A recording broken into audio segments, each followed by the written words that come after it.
अगर आप कुछ हैं तो हम भी कुछ हैं। अगर आपको मेरा सम्मान चाहिए तो आपको मेरा सम्मान करना पड़ेगा। अदरवाइज यहाँ तो लोग बाप के छोड़े में टाइम नहीं खेलेगा, वो तो कुछ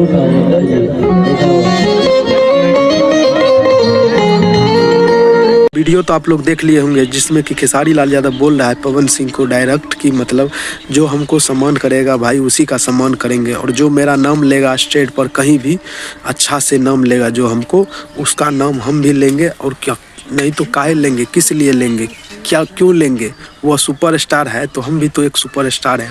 वाह भाई क्या जवाब दिए हैं। नमस्ते प्रणाम हम आप सबके भाई पम अभी आप सब देख रहे हैं पम भोजपुरी यूट्यूब चैनल पर। आप सबको बता दें कि खेसारी लाल यादव ने खुलाम ओपन चैलेंज धमकी मतलब कि अच्छे बात का जवाब दे दिया है पवन सिंह को, जो कि पवन सिंह को बोला है कि पवन सिंह मेरा कहीं भी नाम लेगा तो न मैं अपना उसका नाम लूँगा, नहीं तो क्यों लूँगा नाम। बात सही है भाई, इस तरीके से होना भी चाहिए। भोजपुरी का जितना मान सम्मान है, इस वीडियो को लाइक करें, शेयर